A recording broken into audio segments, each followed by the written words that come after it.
And she didn't mock me as we started. The world must have frozen over or something.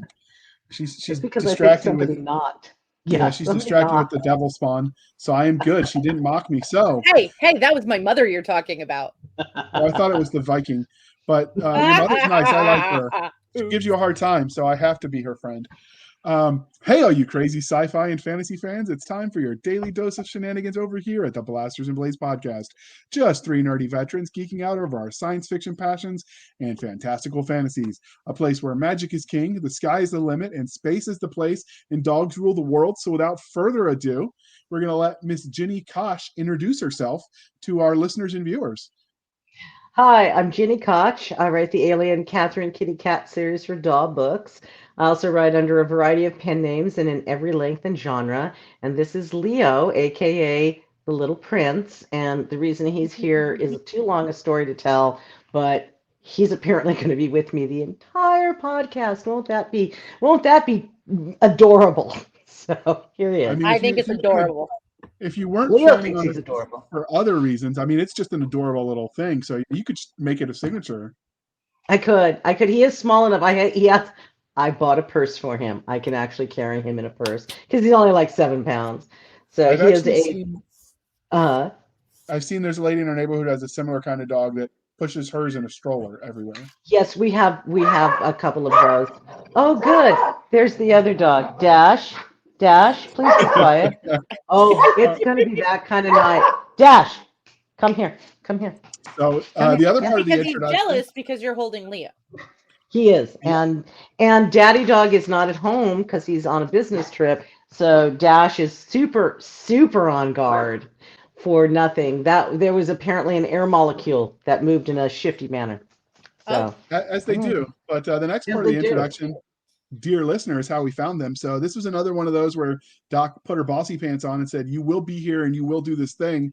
So here I am doing this thing. So Doc, what bar did you meet Jenny at? actually, I didn't. So, um, I have been reading Jenny for years. And then when Mel Todd said she knew Jenny, and I went, give me, give me, give me, give me, give me, give me. I want her on the show. And so, Shut so that's how that happened. All right, she said you're gushing. Shut up, Doc. So, No. It wasn't her. I'm trying to shut the dog up. Okay, gush away. I'm trying to shut my beasts up, who have now run to the back door so they can bark there, telling me to let them out in the backyard. I can't let them out into. All right, so Doc, you get to Chaos. ask It's her. chaos. It's the best kind. Doc, you get to ask her the most important question of the night, the ooh, religion question. okay. Where on Uh, earth did you pick these, JR? Total Recall, Demolition Man, or Armageddon? I for just typed in movies? 90s sci-fi and I got the top three. I try to theme them. Here, Well, no. We're going to well, go wait. better because I've read the series. Roswell, New Mexico, the show. Um. I was already happier with the movies. Oh, okay, fine. We'll go with the movies.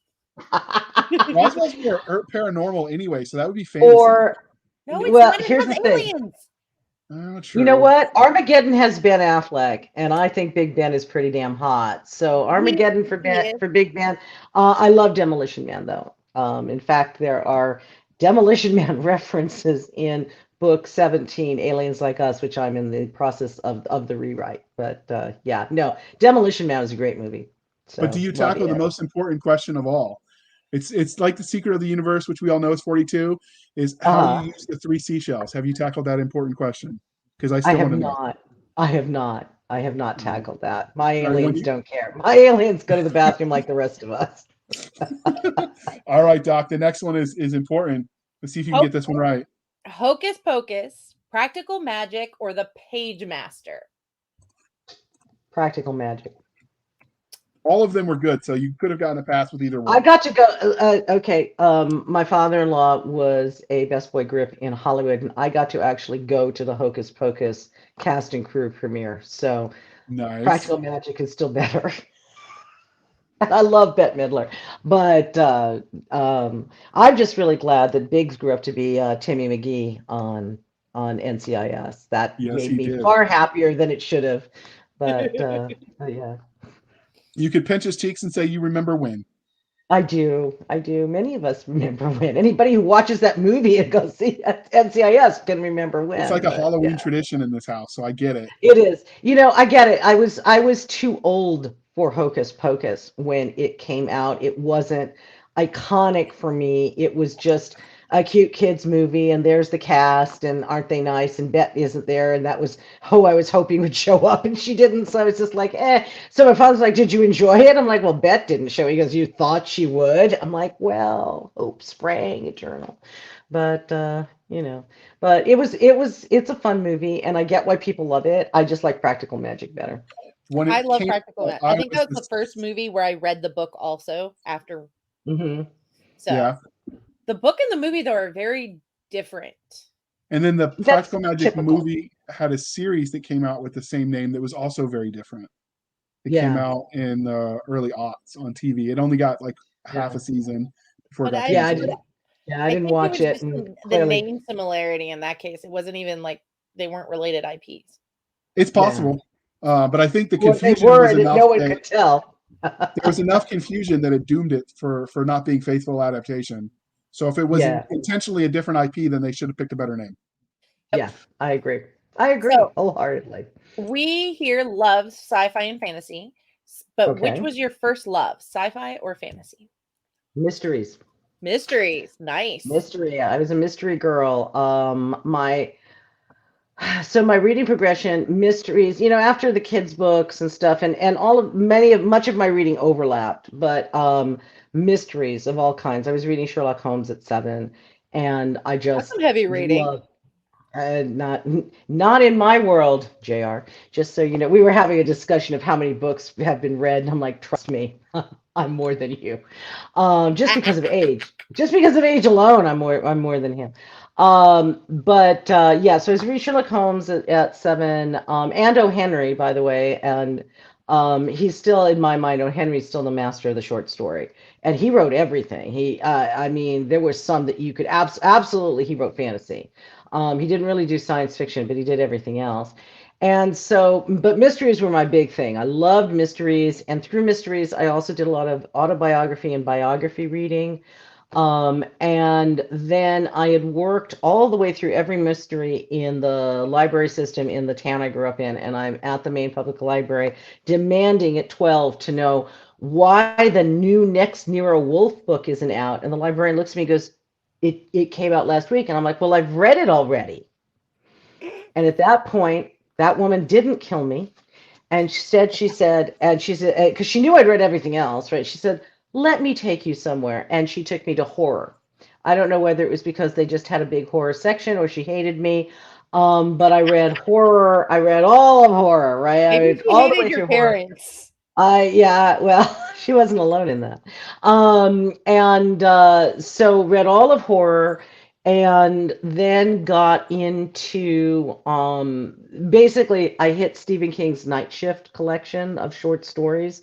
And after I'd read that, I don't know, 10 times, I realized that I was having nightmares and I believed horror and I literally couldn't read it anymore because I realized that I believed all of it, and his stuff was so chillingly possible in my mind that I couldn't keep going. So I had to move. So I moved over to well, I always read humor as well as everything else. So I was probably back and forth, still mysteries because new mysteries were coming out and autobiographies and blah blah blah. And then I got into science fiction. So science fiction would have been before fantasy. My grandmother was always into hard science fiction. I mean, she loved it. She said she wanted to read what the world would be like, even if she wouldn't live to see it. And so I started reading science fiction, hard and soft, read all through that, and then had a whole literary slew in there of I joined the literary book club and read every book they had kind of thing, and realized somewhere along the way that I didn't actually like it, and I went right back to genre. I had a few forays into like gothics and westerns and some of that stuff, and then stumbled onto Terry Pratchett's Discworld, which was my main. I'd read other fantasy, but Discworld was really it for me. And then I read, everything in fantasy and so forth. And there are books that I haven't read now, but there weren't back in the day. There weren't a lot that I hadn't read, and I thought originally I would be known for fantasy and novels set in the Old West, and instead somehow I turned into science fiction's funny girl, and just I don't know how that happened. Literally 75% of what I write comes out science fiction, whether I intend it to or not. Touched by an Alien, I wasn't supposed to be science fiction. But we'll get there because I know you have a question that relates to it. I'm going to save that answer for that question. So Well, did she's you? somebody who prepped and read? No, we talked in the pre-show, but I haven't We sent her the talked, yeah. questions because we were cutting this one close. Most of the time, we like the people to have the questions a week in advance, but life's been a little I hectic right got now. them. Well, oh, I got them 15 minutes in advance. No, it was 4 hours in advance. Pardon me. So yeah, woo, plenty of time. mean- And he gave me four. Wait. He's like, well, question 26 is to you, and I'm like, I saw 4 things. I didn't see 26 things. I didn't see question 1. Okay. I got 'Cause I questions only- 11, 12, 13, and 14. He says, what can you answer on these? I'm like, whatever you want. I'm confused about the process. So So Don't questions worry, so tea. for those for those that are curious now, we have a template that we use, and then obviously if they don't have military service, we don't ask those questions. And for the fandom questions, if they don't have a story to tell, no, it gets boring with a lot of dead air, so we just cut those questions. oh, honey, don't So worry. now they There's know no how this dead air. sausage is made. There's no dead air if I'm on your podcast.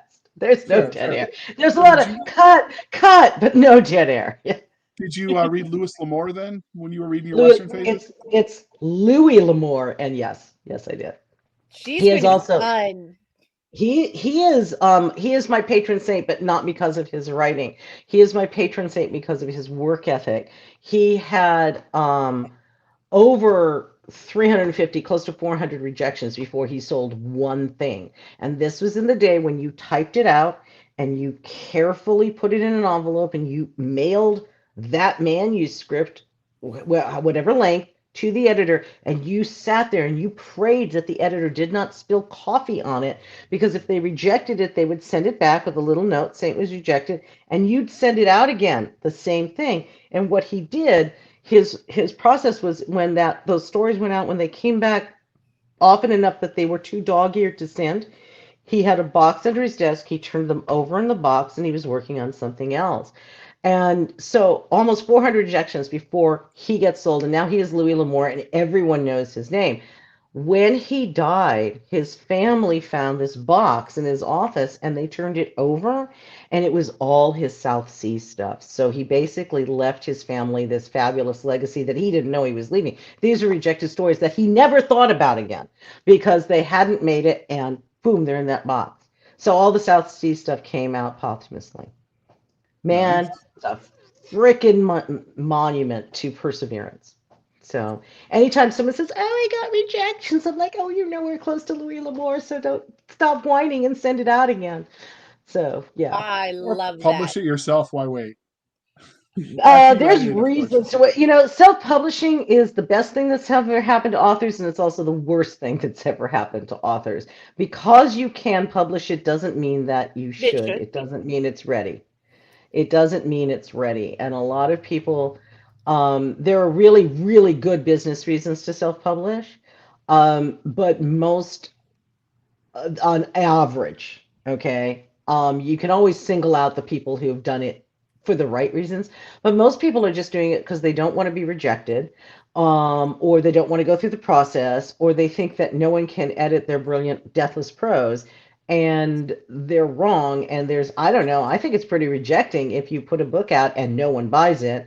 I find that way more rejecting than an editor or an agent saying not for us. But that's me. Okay, your mileage may differ, but it's great if you can do it for the right business reasons. You can really make good money. I know lots of people making great money self-publishing. Oh my God, now one of my cats is here. Every animal wants in on this podcast, I apparently. mean, we are Because kind of we're cool. I get amazing. it. You are. Come here. But Well, we'll see. Anyway, Doc, so one of the Doc just cats likes should be up shortly. Doc just likes anyone who tells me I'm wrong. That's like her criteria for friends list, I think, at this point. No, Well, it is Louis, no, not not Lewis. all of my So friends there we have told go. you that you're wrong, but then again, not all of my friends have been on the podcast, and some of them I knew before you. This is true. This is Fluffy So, Death. This is Fluffy aw. Death. If So, you've read, wait, let me. This is important. If you've read the Alien series and you've gotten to where A, there is a Jamie, and B, she has a poof, this is Moose Moose. Oh, So there, down you go. so what was Okay, your that's 3 out of 4. Let's see when the others demand their 15 minutes. Yes, JR. so what was your first memory of engaging in speculative fiction then? Was it reading at the library or games, TV Wow, shows? that was engaging in speculative fiction. That was very professorial. Um, when did I I do what first I can. engage in speculative fiction? Lying to my mother about why I was late. I'm sorry, you were drinking. I'm sorry. We have rules. I apologize. no, you're I, glorious. You're I glorious. So what engage was in the Don't ever best say it. speculative fiction a lot. so Okay. what was the best one you had for why you were late? Oh, oh, I can't give out trade secrets. Children need to figure that out on their own. Yes. Okay. Sorry, that's the growing up rights. Can you fool them? So sorry. No, those go to the grave. I'll pass them on to my granddaughter. That's So evil. I like it. yes, it is. Not my daughter, to my granddaughter. Yeah, So no. what was your first sci-fi or fantasy read? Oh, what was the first romance where men were normal? Oh, I'm sorry. Was that my out loud voice? I'm still Was that waiting for my out this. loud voice? I'm so sorry. Um, A Wrinkle in Time. Okay. So, yeah. And So I what? think that's probably true for a lot of us. I'm still waiting for that Tesseract. You're not getting it. It could happen. Well, you might not get it. Other people may have it, but My, you might not get it. You I know. think she's saying nobody likes me. It's okay. I All don't know right. what you're talking I'm about. I would saying never pronounce my say name something right like or that. else. So what is it about speculative fiction as a genre that you enjoy so much? Well, I like that you. I'm gonna. This is a dinosaurs roam the earth comment. Back in the day, literally everything that we've divided out into science fiction, fantasy, paranormal, horror, you name it, dark this, dark that, all fell under the speculative fiction banner. And so I do actually think of myself as a speculative fiction writer much more than a science fiction or paranormal or fantasy or horror or whatever.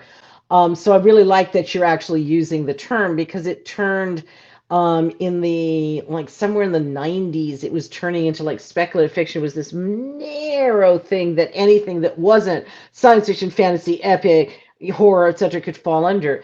I just like that you get to play around with what if. I mean, I could throw almost anything under. I can make a case for almost anything being a speculative fiction.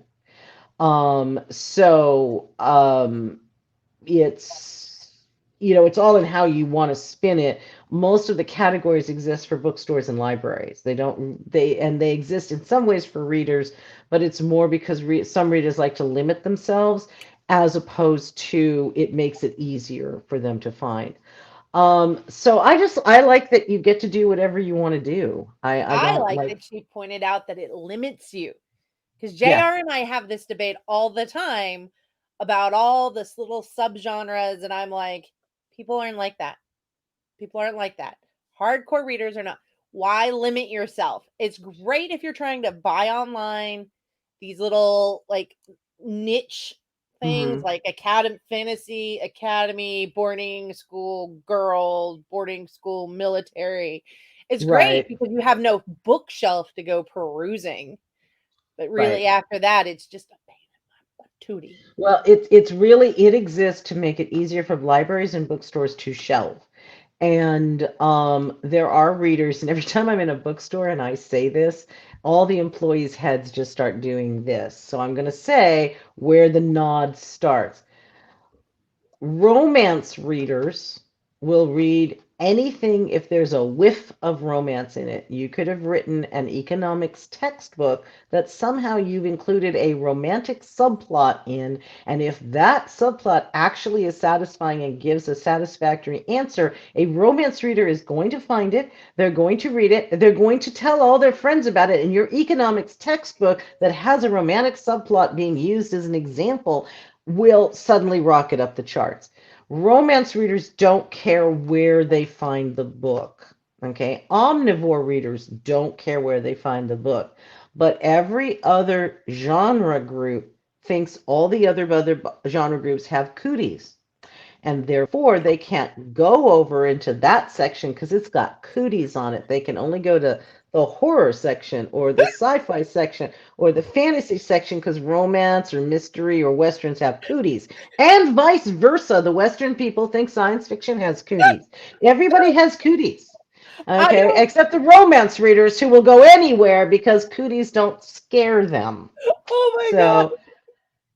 Okay, I am laughing so hard because I worked at Barnes & Noble for like 2.5 years at Cumberland Mall, and I would literally, one day I said, romance readers are slutty. They'll read anything with romance as long as there is romance. Yes, they will. And then we literally had a guy, and I looked at him with a dead straight face because he was fussed because Barnes & Noble, sci-fi and fantasy, which works really great because you do have those genre fluid, most of our classic, truly good pillars of the genre are genre fluid. Even David Weber's running some fantasy. And I'm like, yeah, but then you don't know where to go get the book if you separate sci-fi and fantasy. But this guy was literally talking about it, and I looked at him and I went, I'm sorry, are the fantasy books, did they upset you? Did they like, yes, they did. I'm like, did they I don't think, are they going to give you are they giving you a disease? I don't think they're contaminating the sci-fi books, but I can double check for you if you would like. And he looks at me and he goes, yes. And he like storms off. And I looked at him and I went, I didn't even get to ask them if the fantasy books touched him in the wrong place. They touched him in his no-no place, clearly. And my manager is looking at me and going, go to the back, get it all out of your system. I'll be back there to listen in just a second. Because go away. Yeah. No. It was just she was like grabbing me and she's like, we need to go to the back because she knew I had a fabulous response and I just needed to get it out of my system. And it is a fabulous response, but that is actually how they all act. And so the categories matter. And it's hard because you have to start categorizing your book in ways that you didn't necessarily do when you were writing it. Yeah, for me, I find it interesting because I never viewed myself as an omnivore reader, as you put it. I only read sci-fi and fantasy unless I was forced to read something outside of that box until I was 30. And then I actually read some mystery. Okay, I did read a few horrors, but that's another story. I was homesick and I was missing my friend who wrote horror novels, so I was reading his novels, and that was a bad idea. But you know, he may have had one where I woke up screaming, and I thought my baby I mean, good horror scares you. That's what it's supposed to do. Very scary. So. But yeah, I didn't willingly read or enjoy anything outside of sci-fi and fantasy till I was in my 30s. Yeah, so because the other books had cooties. So it just wasn't interesting. And it just everybody is different. That's why, I mean, I like the omnivores because they will really read anything. I was an omnivore reader, even though I was reading like everything in mystery. That didn't mean I didn't read the humor book. It didn't mean I didn't read something else as it came to me, but I was so I should use omnivore, not slut. Yes, omnivore is, you know, it's a little more I'm going to be the one who gets us in trouble tonight, aren't I? It's okay. It's part of your charm. I see nothing wrong with being one. I have no problem. You can say slutty. I have no problem with slutty. I had people tell me that they liked Kitty even though she was a slut. And I'm like, wow, I guess I lived a lot more interesting life than you did before marriage. She is so not. I know. Kitty's but amazing. Thank you. So. All right. So what is it? How did your love of speculative fiction, the whole umbrella term, transition into you writing stories in that space? Oh, it didn't at all. I mean, I can't even see, like I said, I thought I was going to be writing epic fantasy and novels set in the Old West, as opposed to the stuff I'm actually I mean, writing today. there's still That published. time. You can do it. Oh, there is. Oh, don't worry. No, no, no. I have Natural Born Outlaws, book one of the Legend of Belladonna is out on graphic audio. So don't worry. The Old West is out there, and I'm late on book two, like everything else. Or like Bane. Bane has a sci-fi Western sci-fi anthology coming out. You know. I'm in it. I I'm in it. was gonna say I might know somebody who could get you in Gunfight. I'm already in it, babe. Gunfight on Europa Station. Yes. My story is Showdown on Big Rock 27, with me writing as Anita Ensol. So that's so why yes. I didn't recognize your name from it, because my name's on the cover because my editor said I sold it as Gini Koch. I don't care what you write under, but I need your name on the cover. I'm like, that's fine. They understand writing as when you get in there. So yeah, no, I'm right under Ellen Dean Foster. Thank you very much. Okay. So, I already have enough personalities. I couldn't handle more than one pen name. I write under 7, and that are published. So far, I have more pen names that aren't published yet. It's a controlled form. It's a controlled form of schizophrenia, and I make it work for me. Well, there you go. So how did you get into writing your own stories then, if it didn't transition naturally? I always had story ideas running around, characters in my head, and at 15, I had a teacher who, even at 15, I knew was an idiot. But when she said, you can only write if you outline, I believed her because she was a teacher.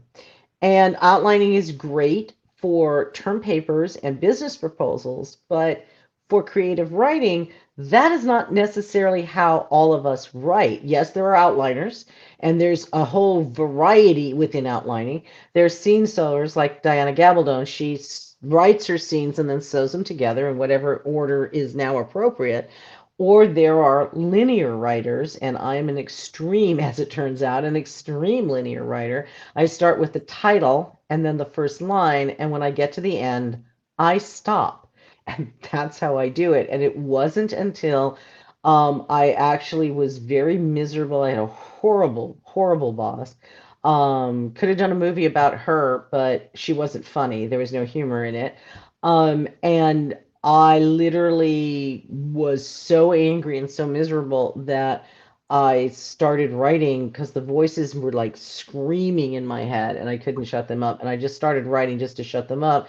And I looked up 8 hours later. I typed very fast and I wasn't editing. I was just typing to get it out. I had 200 pages and I never looked back. I never looked back. I don't write 200 pages that fast anymore because now I edit as I go along.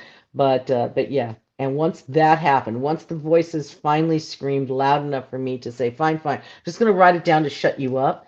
Because I didn't care about it. I wasn't writing. I wasn't trying to be a writer. I wasn't trying to outline. I was just writing to get it out there. And I had a coherent storyline. I mean, it was terrible, but it was coherent and it was, well, no, some people would have just published it if self-publishing had been around in those days, but it wasn't, thank God, because it was, I mean, this was the first version of Natural Born Outlaws. Okay. So set in the old. We lost, so this was the first version of Natural Born Outlaws, and then you Can you guys still see me or hear me? I can see you. I can hear you now, beautiful. All right, we ran into a slight tech issue when we were recording Gini Koch's interview. Apparently, when you're as popular as she is and you are accessing StreamYard through your telephone, phone calls can really rock your world and kill a stream. So I am editing out some dead air. We appreciate your understanding, and I will insert this so you can understand if it's a little bit choppy in this one section. But the interview was audio gold, so it was too awesome to waste. Anyway, we appreciate your patience. I'm so glad somebody else yells at their animals. All right, so we had some brief technical difficulties, but Doc, can you tell her where she was so we can get back on? She doesn't remember. we were talking about how your first draft was of your very first story was not that great, but you wrote it Right. in like 8 hours and it was 200 pages inspired by evil management. And so I guess there is sometimes a positive to evil management. There is. That's There how is. we got an author out of you. It And is. that became the first very rough first draft of your Western. Yes. Okay. So, I Natural was Born paying Outlaws. attention. Yes, thank God one of us was. 'Cause we know it So was- anyway, so I wrote and rewrote that over and over again. My friends and I ended up calling that the epic. At one point, I had like 4 novels written in this thing and realized this is all garbage and it has to be redone. So I versioned it like software versions. So version 9.2.2 is what my agent sold to Graphic Audio. Oh, Okay. wow. So, but before I got to version 9, okay, I was doing version 8 and it just wasn't working. And, I'm like, because I decided maybe I leap ahead to and everything's told in flashback, and that shit really was not working. And I thought maybe this is just one of those things that, despite how much I love it, it was supposed to be something that I just wrote and never was seen. So I pulled out that first version and I had to sit on my hands. It was so bad. It wasn't like I don't make a lot of spelling errors. So there wasn't that. And I know how to punctuate and grammar and all that. That was not the problem. The problem was it was clearly written by someone who was just learning. And, I had everything short of somebody twirling a mustache as he tied someone to a railroad track. But I guarantee it was coming because that's how melodramatic it was. It was just over the top. But I could see that I actually had some talent because I made you turn the pages and you cared about the characters, but there was no recognition. You all would only know that version 1 was related to version what ended up as version 9 because I tell you, you would never be able to make the connection otherwise. There's like no, the DNA is way too separated. And what I realized that was that version 7 was actually my right version, but I hadn't given you, the reader, a reason to care about these characters. And so I wrote 4 beginning chapters that completely changed it, and that made that book really, really good and ready to go and that kind of thing. And once I did that, that became version 9, and then with some tweaking and so forth, that, like I said, that's what my agent sold. So how did that lead to speculative fiction? I don't know. I cannot tell you why 75% of what I write comes out of science fiction. It was not my first love. It was not my most loved of all the genres that I was reading. It was not the one I loved the most, and so forth. But I can say that everything I write actually has a mystery in it. The mystery for me is like the foundation and the structure of the building, and then everything else is overlaid on top of it. So mystery is still there. It may not be a conventional mystery where, it's really obvious, but all of my characters, there is a problem they have to solve, and they have to figure out what the problem is before they can solve it. They have to figure out who is plotting to do what to whom, and then they have to stop it. So to me, that's all a mystery setup and a mystery build and everything else. So that first love is still definitely there. But I honestly can't tell you why, other than it's my grandmother's genetics coming out. She loved science fiction, and there's just grandma's like, no, no, add some science right there, and that'll be perfect. Put in an alien. Great, a spaceship. Here we go. Right? It's like somehow suddenly it is science fiction, even though it is a completely different kind of thing. So I don't know how it happened. I It bet just you're does. good at Clue. I not so much. I lost all the time. I'm good at Clue. I'm very good at Clue. I like Clue. It was Um, the butler with a candlestick. The answer sometimes, is it was sometimes. JR. It Hmm. always was. I was horrible at those games. Yeah. But I guess I don't have a second career as a detective in my future. Well, only No. if we write one for you. Right. You got to tell enough lies, though, for it to be believable. Right. So, Well, that's really what we do for a living. We so lie. many authors let their own real life experiences influence the stories they tell. So, was there any Mhm. specific formidable moment that shaped you as a storyteller? Did you sneak into Area 51 and meet the real aliens? I mean, come on, you got to spell how this happened. No, though it always disappoints people when I say that I am merely, I'm not merely reporting. There is a lot of me in the characters, but it is no one. This is where I get kind of like almost protective, but not protective. It's none of your business where it comes from, because if I don't, not everybody wants to, and not everybody should see how the sausage is made. And I think, your life experiences invest and invoke within you. So, my one of the things that cracks me up, people are like, oh, you're Kitty. Basically, pick a female character I write, and someone wants to tell me that I am her. I'm like, yeah, yeah, Kitty's you. Yeah, she is. So's the villain, all the villains. Maybe you should take a think about that. Mephistopheles is me too. So I'm the god. I am the god in the machine. So yeah, they're all an aspect of me, including the villains, sometimes especially the villains. So there's a part of me in every single solitary character, even the ones that you don't like, and the ones that, or sometimes there's not me, but there's somebody who I've experienced who gets to die ugly. Um, and that is actually part of the fun of being an author. You can take somebody you despise and make them a character and then kill them and humiliate them in horrible ways, and they get to go about their life, and you're not spending the rest of yours in jail. It's a nice thing to do, and yes, I JR kill told me them. that's why I should start writing. Oh, It's true, but believe me, there's an advantage to that. Yeah.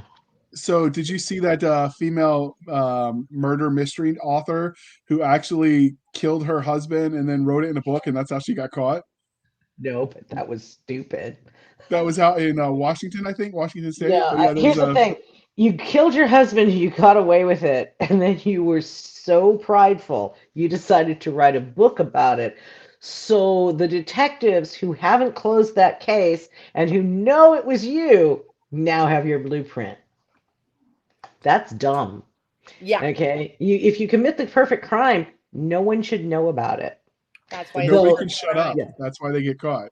Yes, yeah, yeah, yeah. I did the perfect crime, not anymore, blabbermouth.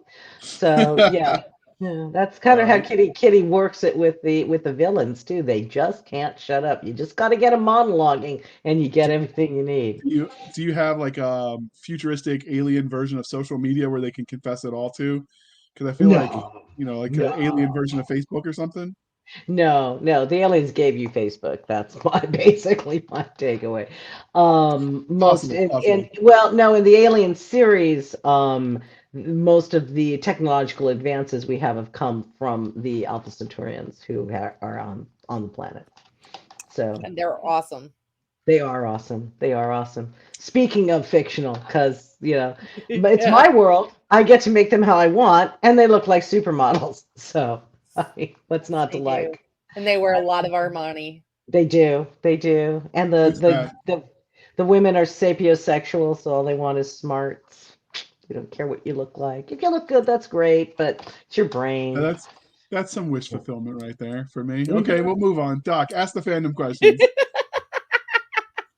So, have you had anybody do a cosplay or fan art of any of your characters yet?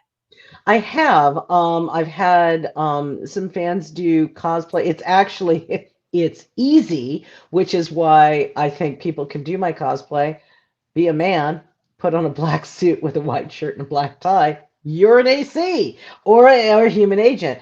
For the women, wear an Aerosmith t-shirt, jeans, and Converse. You're Kitty. So I have had people do it. Not as many as I Excellent would taste in like. music, though. Thank you. Yes. Yes. Um, so yes, I have had people do it. The first one was one of my super fans, Paul Sparks. He went as an agent to a con ages ago. Like so, he was a very very early adopter. But I've had other people do it, and I mean, and it's fun. I've done it. I realized with a kind of a start, it's like I'm kind of cosplaying Kitty at every con. I'm in jeans and an Aerosmith or some rock and roll t-shirt, and tennis shoes. It's like I'm not intending to cosplay my character, but I am, so we'll just go with it. Because it's comfy. And for fan art, one of I've got like a super fan family, a couple of them, which are very nice. And Jen Stuckless did some really great fan art of Kitty and a couple other characters. So I haven't seen a lot of fan art. There may be more of it out there, but I haven't seen. I don't go looking for it. If somebody has to send it to me and tell me they've done it before I would know it's there. But So I if you have had do some people do that. if you do make the fan art, she's telling you by not telling you, she wants you to send it to her so she can look at it. As long Yes. as it's following what I've written, because it's all mine. I am not, please don't write fan fiction of my stuff. And if you do, please don't send it to me. Oh, I Thank thought you. we were talking about art, not We some are, pictures. we are, but a lot of fan art runs into fan fiction. And I know it's not a popular statement these days, but I don't want people writing fan fiction of my stuff. And I know it's out there, and I do not look for it. Please don't send it to me. Art, no problem. The person you'll piss off are my cover artists, and that's on them. But fan fiction, you'll piss me off. So don't. Yeah, but I mean, There are there's plenty something to of be authors said. who want you to do that. There, Mhm. I even know some authors who they don't mind it, but they won't read it because they don't want to kind of cross the streams, so to speak. I write in a multiverse, so there's nothing that somebody else can create that isn't in my mind technically mine. And I also strongly feel like if you really want to write like that, you should create your own characters. Create your own, do your own thing. If you're being driven to write, please write your own stuff. Okay, I'm writing my stuff. Write your own. If you're clever and creative enough to write something with my characters, create your own characters and write something clever and creative with them. And then it's yours and you can do whatever you want with it. If it's mine, I don't want you doing it. And there are plenty Including of authors who publishing do. it and then sending it to your favorite author and going, look what you inspired me to do. Yeah, See, yeah. that's a much better way of doing it. Yeah, yes. Okay, yes, it is. Okay, you inspired me. I've had some people do that. You inspired me, and this is what I wrote. I'm great. That was their own characters, their own thing. I inspired them. Fabulous. Okay, I just don't want you doing it of my stuff. There are plenty of authors who, hand clap if you're writing fan fiction in their worlds, and that's great. Write in theirs. Please don't write in mine. And we were on a fan fiction panel where I was like the lone voice of I just don't like it. And people are like, well, you're just telling them to buy their stuff. I'm like, yeah, okay. If all you want to do is write fan fiction in something, read somebody else, because I'm not that girl. I am not welcoming But I mean, to it. there's I don't also want to do it. something to be said. Everybody has boundaries, and it's okay Yeah. to have boundaries. That's my boundary. I don't have a lot of boundaries, as most people will tell you. That's my boundary. That literally is my boundary. Just don't do that. And Well, don't be a and dick. some people are Yeah. very emotionally attached to their characters and the worlds they've created because, as you pointed out, it is part of you. They're mine, and they're And mine. you I'm not don't go sharing. into somebody, this is Yeah. the age where we don't go into somebody and tell them to reorganize them, who they Yes. are and what they are. Yes. So for you, Yeah. because it is you and part you, and you feel that connection, it is. It Yeah, feels like it is. that. It is, and I like encouraging people to be creative, but I want them to be creative with their own stuff. I mean, I will be very bluntly honest. Part of the reason why Touched by an Alien came out the way it did was I was really pissed with what Janet Ivanovich did in the Stephanie Plum series to the character of Morelli, and it made me so angry. I just, instead of writing fan fiction to make it up the way I wanted, I wrote my own. I'm never going to do that to a character, right? I'm not doing that. I'm not ruining the character that is clearly the right guy because of whatever's. And so that is part of how how the men in Touched by an Alien came out, was because I was angry with Janet Ivanovich for what she did in her series. Now, she has every right to do whatever she wants in her series. It's hers, okay? And I have every right to say, I didn't like that. I'm going to do something different. And I did, but I did it with my own. And that's really my point. Do it with your own. Don't do it with mine. So. I find writing words so hard that honestly, if I'm going to go to that effort, I want it to be mine because I'm Yes, possessive. yes, I'm yeah. just I'm not fast enough as a writer that I have time to waste on stuff I can't sell. Right. Yes, that's it too, right? Yeah. So JR's I've trying to get me to write more, so he's making me do the show emails.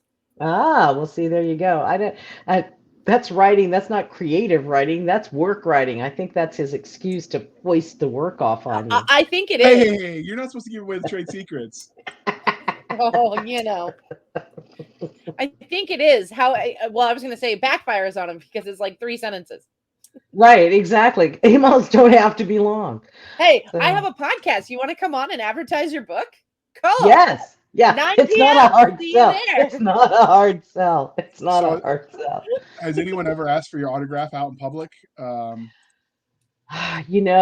had all the time to think about it, and I don't I don't think so. And I'm gonna concussions, I've had far too many concussions over the years, and it You and does me both. actually, I have memory loss from them.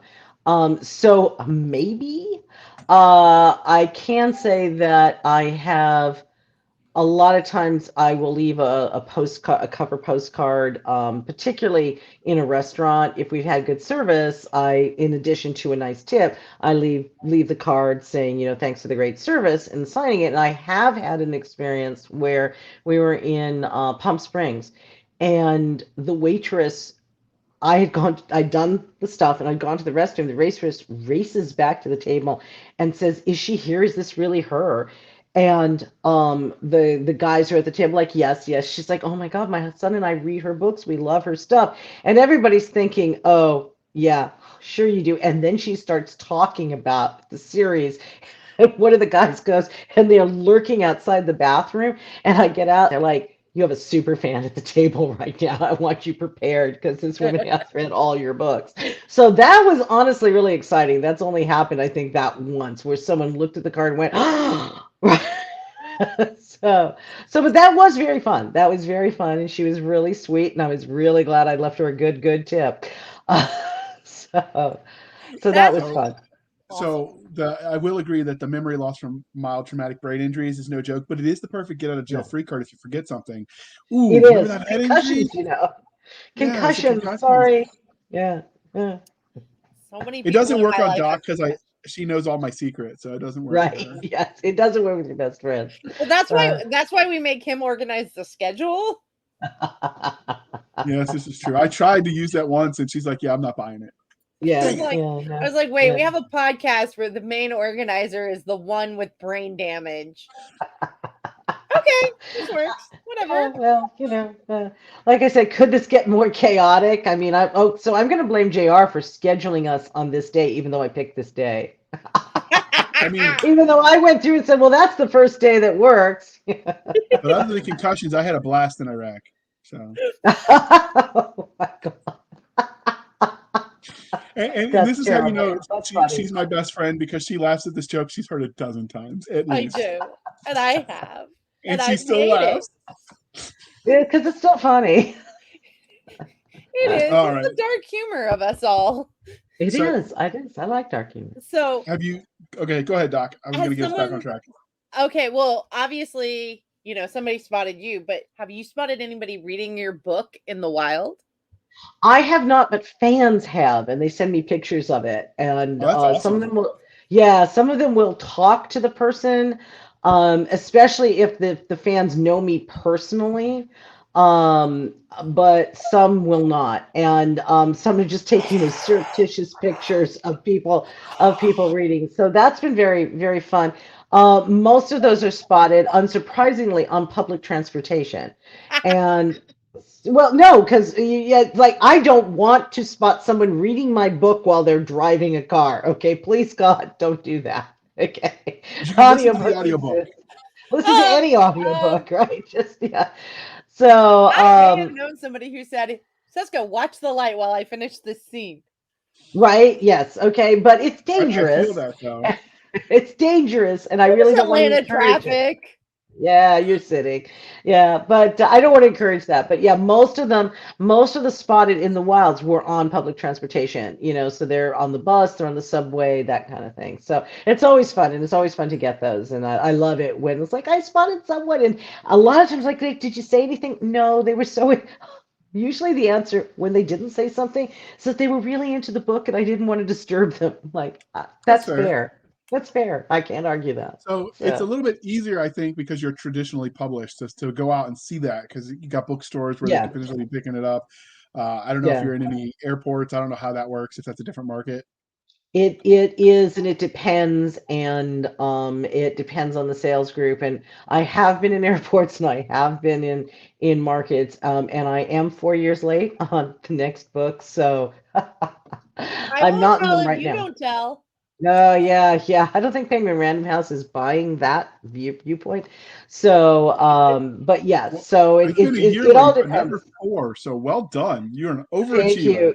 I'm overachieving. Yes, I'm in George R. R. Martin and Patrick Rothfuss territory without their money, but we do Yeah, but persevere. your fans aren't nearly as angry. Oh, they are. Oh, they are. So, Some of them are. Some of them are. yeah, no, So but at least I other just don't have authors as aren't many. blaming you for fans like the completionist only fans. So, Oh, no, I hit completionist only fans. So where it's like, oh, I'll wait till book 20 comes out. Well, thanks. Okay. I, No, so I, some Yeah. I people am that I am claim the that series don't get completionist finished. in that Mhm. if you come out and I love your series, I want Mhm. everything. I want all the short stories. I want Right. everything. But I will buy it as it comes out because Right. I also have no patience for it and I need to know that I have it. Even if I don't read it yet, I need to know I have it. Yeah, that's kind I of how might I have am. some Mm. issues. The short stories, by the way, which is a great segue in, and I know it's not your next question, but I'm going That's to tell you fine. anyway. We're fluid. And the short stories, there are some are out of print, some are available right now in various anthologies, and all of them will be gathered together in the Alien collection, which I'm most likely going to self-publish. Daw is for protecting me business reasons doesn't want to do it. Anthologies and collections don't sell as well, and if I sell badly on it, it affects what they can and can't do with Penguin Random House for me. So they're like, no, we're going to pass on that. So that was a pass of love, not pass of, and we don't want it. And so I currently think I'll self-publish. We'll see when I finish the last story that I need to do for it. If my agent wants to shop it to some smaller presses, if she does, fine. If not, Well, whenever it's done, we will yay. gladly have you back to pimp it, Oh, thank you. and Thank I you. will definitely be buying it. It Thank remains you. to see if I will be buying 2 copies of it because occasionally at my mom and I share books, not very Yeah. well, but we do. No, Um, I can speak for all authors. We just care that you buy them. yeah, As many as you want, really. Buy multiple copies. They're great gifts. So, I actually did that. I was in a book and I bought 14 copies of the book and gave them to all of my relatives, yeah, yeah. No, including I the think ones who that's don't great like when me. people. Well, actually, it was the only science fiction book my grandmother ever owned. Either one of my Wow. grandparents ever owned. Wow. Was it the Uh, the Pern book you're in? Yes, it was Dragon's Blood, oh, oh, where I'm a All right. bossy werewoman. Because, I like it. Well, I mean, well, at least not it's in the Andover. character. Yeah. I Yeah, mean, no, my except mom for that looked at where me and part. goes, "It's kind of disturbed how well they know you." I'm like, "Well, So do you have any weird or funny interactions with fans since you started writing?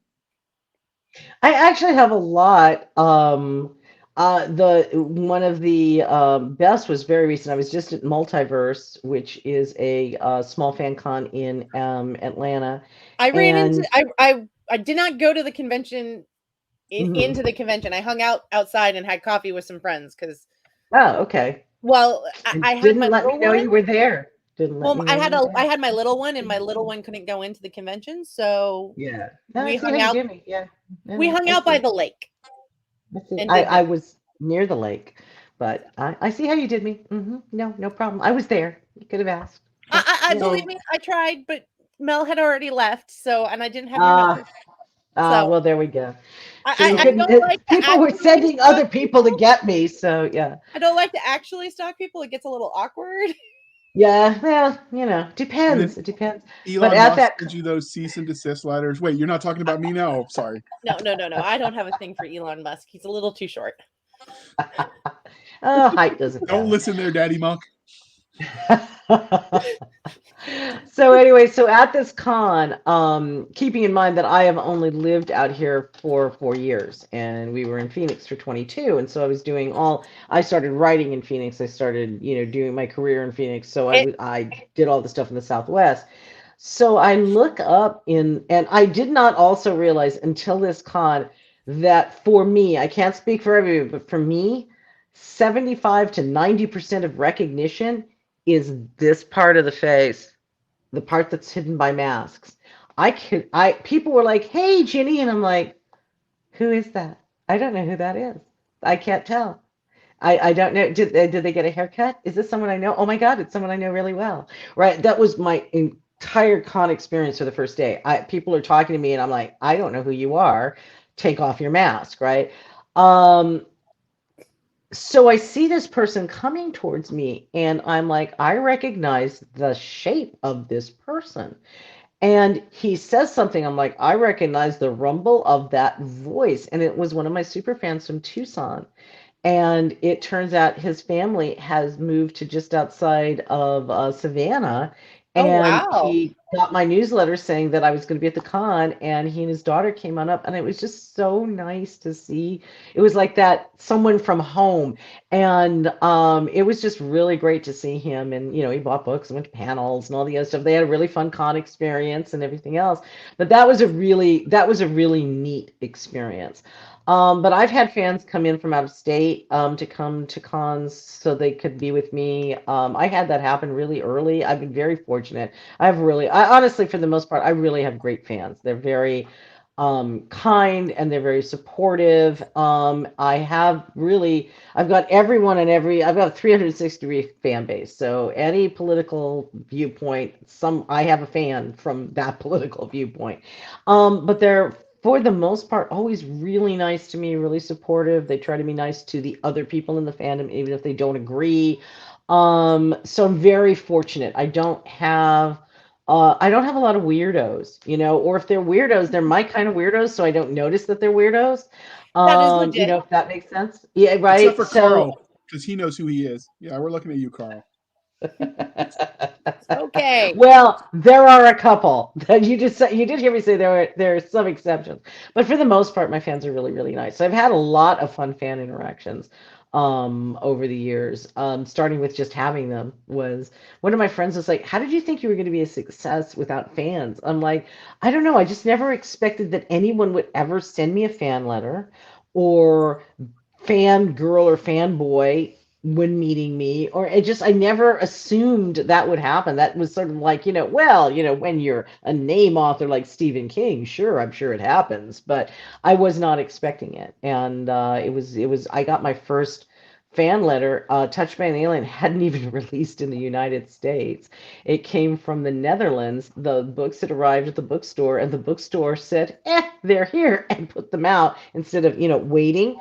And the first fan came in and she picked my book over Charlene Harris's. So I was like, and she told me how much she loved it and everything else. And I almost had thrown that email away because it said about your books. And I thought, well, that's spam. And I better look. Right. So first fan can do no wrong. And almost love first fan. But I mean, it was just really, I was shocked. And then I got another fan letter like the day of release. Someone else had gotten it like the day before and read it. And I was just like, wow, people send fan mail. I was not prepared. That threw me completely, but in a really good way. So I love my fans and I love interacting with them. I probably interact with them more than I should because it's like if I'm interacting with you, fan person, I'm not writing. So Fair. So before we talk about, well, let's do it this way. Can you give us okay. the reader's highlight digest version of your body of work? And then once you do that, we'll No. ask just broad strokes, No. like what main series? No. It's adorable that he thinks after as long as we've been talking so far that I can do anything with brevity, but I'll try. Okay, so Find out. The Alien Catherine Kitty Cat series is my main series. That's from Daw, which is part of Penguin Random House. There are 16 books out. Book 17, I swear to God, is coming out, and I'm contracted through 20. And once we get to 20, if my editor and I are not broken, sobbing wrecks in the middle of the highway, maybe we'll talk about more. I have a wonderful editor. The Daw is just like a dream publisher to be with. So I have no complaints about them. They're being so very patient with my little struggles. I have the Alexander Outland series, the Necropolis Enforcement Files series, the first book in that. So back up. First book in Alexander Outland is Alexander Outland Space Pirate. That's by me writing as G.J. Koch. The Necropolis Enforcement Files series, the first book of that is The Night Beat. The Martian Alliance series, which the first installment is The Royal Scam, and the first collection of the first three books is Alliance Rising. Uh, let's see. I have standalones, and I have firsts, and I have all these other things. So I write as Ginny Koch, GJ Koch, JC Koch, which is the name I write horror under, Anita Ensall, Gemma Chase, and A.E. Stanton. And there's always one I forget. And then those are the ones that are out. And like I said, I'm in every length and in every genre. So you can find most of that on the bibliography page at my website, which is, yes, we're updating it. It's going to be all new and snazzy. And until it is, we aren't updating the old page. And just like everything else, that's going very, very slowly. So the bibliography has about 75% of my titles right now. So why So. the pen names, if you don't mind? I don't mind. I think it's a really good question. My voice changes when I am writing as other people. GJ Koch is the closest to Ginny Koch, but the others, the farther away you get, the less it sounds like Ginny Koch. And I have to be funny. As GJ and Ginny, I have to be funny. And being funny is hard, and it's hard work. And sometimes you just don't feel it, okay? And I've got to, if it doesn't make me laugh, it's sure not going to make anybody else laugh. So I've got to be in the right mental spot to create humor. And that's harder than creating drama. And with the other pen names, I don't have to be funny, and that's part of it. But they also write; they sound distinctly different. Anita Ensalt does not sound like Ginny Koch, does not sound like Gemma Chase. They have just there's rhythms, there's distinct differences, and some of it's subject matter. I mean, and like I said, as J.C. Koch, I write horror, but Camp Alien, which is book 13, has a whole lot of horror section in it, but it's still written as Ginny Koch, but it's written with that mindset, and it's a different kind of thing. As JC Koch, the monster can win, and I can applaud when the monster wins. So, it's just what you want, what you're feeling, what you want to do. But if it says Ginny Koch and you don't laugh anywhere, people get upset. The third installment of the Martian Alliance Chronicles, A Bug's Life, is not, I've got some humor in it, but not a lot because it's about genocide. And I just had a little trouble getting the chuckles going. Yeah, And that's a little hard to make funny. it was, but I You've got never been in some the humor. infantry. We could. Right. I got some in Okay, there, but fine. Funny for the market, not funny for you. Right. Right. Okay. And I did have some people complain. I pick up a Ginny Koch book to laugh, and I didn't laugh. It's like, sorry, it's installment 3. You'll laugh at installment 4, I promise. But we can't get to installment 4 without installment 3, and that is kind of a little less funny. So that's one of the reasons why. It's I can't make you laugh all the time because it's exhausting and I can't do it. And I don't want to do it. There are things I want to explore that don't have a humor element that I want to play up. That isn't to say that there aren't humorous moments in my other books, because I can't help it. Even the monsters get to have some jokes in here and there. But there's an expectation if it's Ginny Koch that it's going to be funny, and I don't always want to do that. And like I said, my voice distinctly changes. So it's not, and it's easier.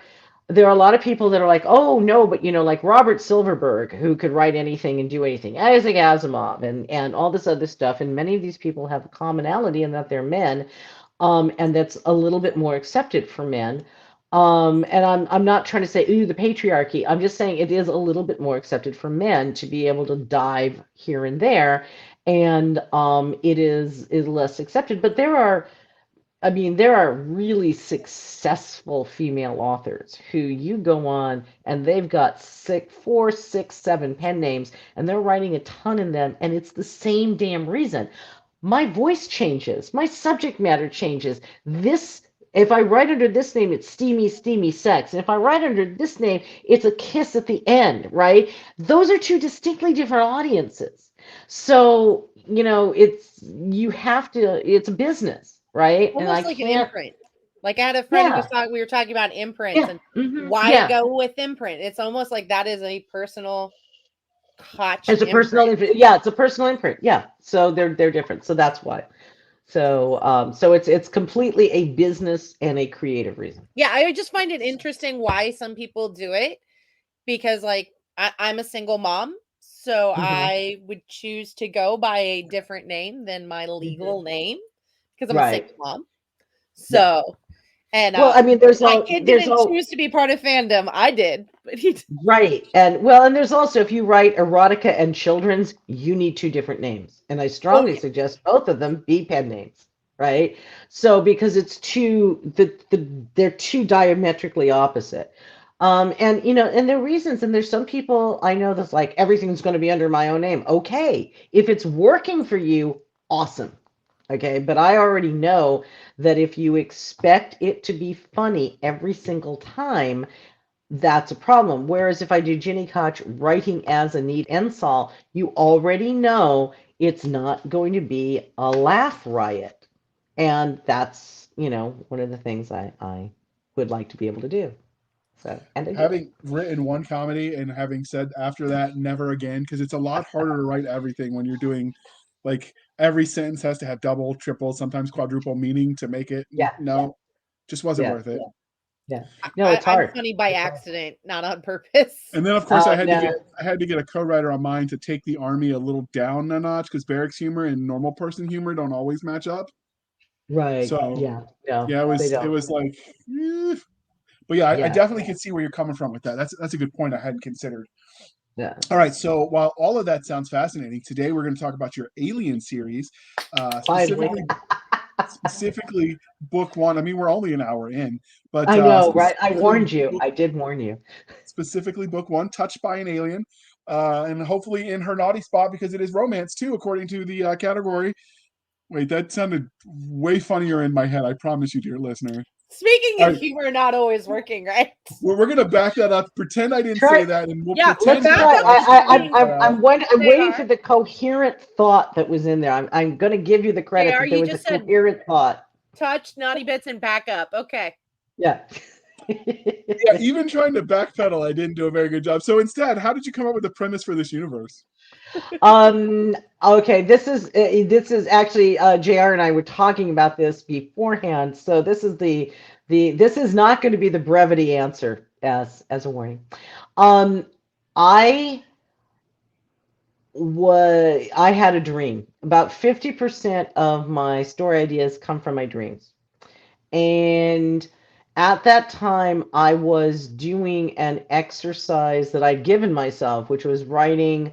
It's really good for voice work, and it's really good for genre work, and it's really good for length work, where I was giving myself I had different lengths, okay, all saleable pro market lengths, different genres, different POV, different tense. And I had to change three of those every time. So if I wrote a 5,000 word third person science fiction story in past tense, three of those things had to change the next story I was writing. So I had been planning my next short story was going to be a dark, short horror story, and I have this dream, and it's very dark and noirish, and I'm like, ooh, I'm going to write that. Perfect. This is going to be a perfect 4,000 word dark, short, noirish horror story, and it was exactly what I needed to write. So I started writing, and the first the prologue and the first chapter are really kind of the dream, but it didn't come out the way I had seen it, and the voice was a voice I had never written under before. And we've all had the character talks to us. For the first time, the character was narrating the entire thing.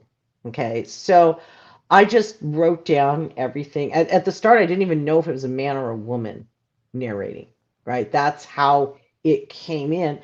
And it starts going, and I let it roll because you can edit anything in post. Anything can be fixed in post. That's what editing is for. You can cut, and I've killed in getting that, version 9.2.2 ready. I've killed millions of words. I've written and killed millions of words. So killing a few more is not a big deal. So I wrote, and we get to the part in, I believe it's chapter 2, where the character finally has to say what her name is. And she goes, Catherine Cat, Katt. And before you ask, yes, my parents call me Kitty. And I stopped writing and I turned away from the computer and I went, Kitty Cat, seriously, Kitty Cat? And she said, my parents have a sense of humor, keep writing. So, I mean, I literally, she's talking in my head. So I kept doing that. And there were two spots where that dark, short, noirish horror story tried to reinsert itself. One was the exact midpoint where you find out, oh, it's not what you think, it's worse, right? And the characters indeed do find that. And the answer written worked. It worked with all the clues that had come before and everything that had happened.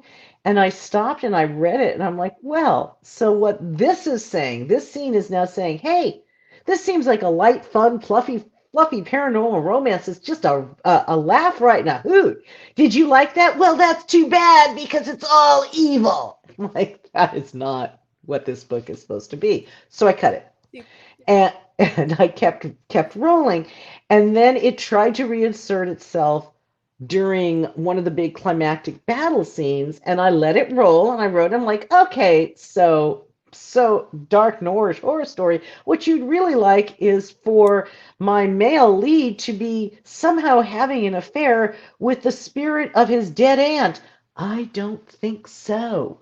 And I cut it and I fixed it and went on. So that and I cut it as I was writing it because I edit as I go along. And that literally is Touched by an Alien. That's how it came about. And it was very organic. It was the most organic thing I've ever written. And it really felt like Kitty was dictating, and they all, for the most part, feel like Kitty's dictating. It's definitely her. I hear her voice when I'm writing. So it wasn't it's a master class in just let the characters tell you what they're doing. Stop trying to control them. And I controlled twice, and both times it was the right choice. And otherwise, the rest of that was just boom. That's where we're at. So I don't even know if that answered the question, but there you go. That's how that book got written. Being very familiar with the series, yeah, I don't think he should have that affair with his dead aunt. Right? Isn't that icky? And I was like, that's really. And It it's took so all out of of it took. keeping. And it took all of Kitty's agency away. The whole thing, it was just, I'm like, I don't even understand why my hindbrain thought that was the right way to go, but oh, you're wrong. And I like, nope, chop, start again from this point. And it's sort of like I felt like the story had to like get it had to throw itself in there just to have had done. And then it let me take it out. It wasn't like there was any fight. As soon as I read through, it's like, nope. And everything's like, oh yes, let's do this better, right? Let's do this the right way now. But it was a very interesting process on that. And I mean, I've always, as a linear writer, you're always going to go down a rabbit hole wrong. Excuse me, that's just part of the point. the journey for linear writers is the point, going through it. So sometimes, oh, we took the left path instead of the front path, and that's the better story, right? And sometimes, oh, we took the left path and we need to chop that left path off because that has nothing to do with what we're doing. Um, and in this case, I had gotten good enough that I could let it go and I could stop and go back and say, yeah, no, you're going into the cut pile, never, ever to be seen again. So we normally ask a little later on about sausage, and have there ever been any of those cut scenes where you later were like, not here, but in this book it actually works? Yes. I actually, it's the only thing that got to survive the first rounds of Belladonna, of the Western. In addition to Christian theology and Native American theology, I'd thrown in voodoo too, because why not have three religions warring with each other in one series? And I had pulled it. I pulled it and cut it. But I loved my voodoo queen and her cockerel. I loved them. And it broke those are the first darlings I ever killed, were pulling this voodoo storyline out and realizing it had to go because it just was it was taking the story in bizarre direct. It was making it a paranormal when it wasn't supposed to be. And I never throw anything away. The cut files I save the files. And finally, I was writing a romantic suspense set in and around New Orleans. And all of a sudden, Tante Madia came up and said, you can use me here. Merle and I can be in this book. I'm like, I can use them here. So I got to use those two characters. They weren't quite what they were in the other thing, because they had to be toned down for this book, but it made me very happy to get to use those two characters in there. And then there was a book. It was supposed to be a series that I'd started, and it was just here's what's happening in the characters' present day, and now we're going to do a flashback that's like 150 pages of how they met, and then wait, then we're going to do a flashback 1,000 years. It was not gonna fly. Okay, it wasn't gonna fly, and I realized I didn't care about any of them anymore. Now that I was writing three-dimensional characters, I really wasn't excited about these characters that were mostly very one-dimensional. And anytime they were becoming three-dimensional, it was turning into a soap opera. And it's like, okay, well, if I was being hired to write the next Dark Shadows, because it was sexy vampires, right? If I was being hired to write the next Dark Shadows, I have the script for that. Okay, I'm ready if we get to do Dark Shadows again and I get to be the showrunner. But for anything else, no. So I actually cut that thing up for parts. There are parts of it there's parts of it in the Necropolis Enforcement Files series. There's parts of it in other stuff that isn't finished or isn't published yet, but it's all over the place. But it'll never see the light of day, like I said, unless, hey, anybody wants to redo Dark Shadows, I have our entire storyline. But it would only work literally as a daily soap opera, because you can do stuff like that in that medium and you just can't in a novel. Maybe I could now, but I just don't care anymore. I've moved on from that. And again, I don't know, did that answer the question? I don't remember what the question was. I did. I think so. I think so. Good. I got the Dark Shadow reference, so we're going to accept that as a win and move on. Yay! So this is where we talk about the book cover. So Okay. JR, put up one of my favorite book covers. Put it up on the screen. All right. Here I was trying to be all nice, and I was going to do the book cover. And she's like, nope, I'm going to steal that question. Yeah, you like it. Dan Dos Santos did the cover art, and it's great. That's actually, I think that's the cover for the audiobook. Please don't buy it. The company that did the audio on this did a horrific job. And my agent and I just like we're like never speak of it again, and we're looking to have the books done in audio properly. But yeah, that's the audio cover. But that is Dan Dos Santos's artwork, I and love Santos's great job. artwork. He's Yeah. a really nice guy.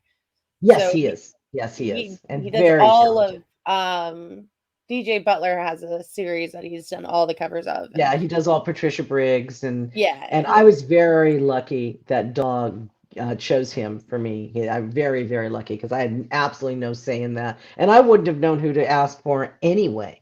So yeah. I was I've very been glad known of to that.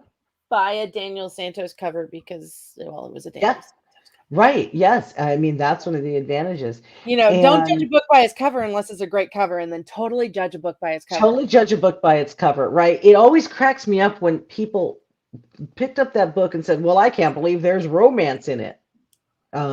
Seriously? Did you look at that cover? They're sucking face on the cover while holding guns. It sort of and stuff's blown up real good behind them. It's like Michael Bay. This cover did Michael Bay did this cover. So you know what? Why are you shocked that there was romance in it when that's what they're doing? But you know, mine is not your reason why. And so Dan did covers 1 through 12, and then Lindsay Look, who was his apprentice, took over in book 13, Camp Alien and on, and she's doing the rest of the series because Dan got too busy. And Because he's amazing.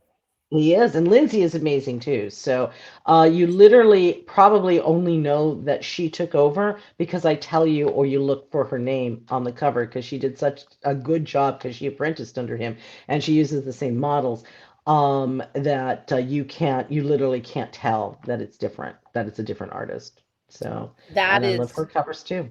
really awesome. So, Yes. can you give us the 30-second elevator pitch for Touched by an Alien? Yes, I'll give you two different ones. It is Men in Black crossed with True Lies and a little miscongeniality thrown in. That's the Hollywood one. And then basically, Kitty discovers that the Roswell rumors are true, but with a twist. The aliens are here to help us, and as a side benefit, they're all gorgeous. And she gets involved to save the day and does so using her knowledge of pop culture, comics, hairspray, and rock and roll. Which is an excellent name, by the way. Thank you. Thank you. So, so yeah, so it's a very fun book, and if I made you laugh at any point during this podcast, you'll like the book. And if I didn't, you probably won't, but you might like Things by Anita Ensall because she's much more thoughtful. So, this is where we always ask what makes your series special and unique among all of these. And I will let you answer because I could totally do this. I know because I've sold several of your books at Barnes and Noble. Well, I appreciate that. I appreciate that. They're fun, they're funny, they're snarky. Kitty is a regular person with certain quirky skills that under most circumstances wouldn't make any difference, but in these circumstances do. She's also got one of the things I was really getting sick of was, I'm a lonely loner with no one, and I'm alone, and I'm so alone, and it's only me, and all that other stuff. I'm And I'm angsty and I hate the world. right, yeah, and I got tired of that. And it's like Kitty's happy-go-lucky. Kitty's got great parents. She's got good friends. She's got, she's in a career. It's not really, it's not the career. The career's fine. She fell into it. She's good at it. It's fine.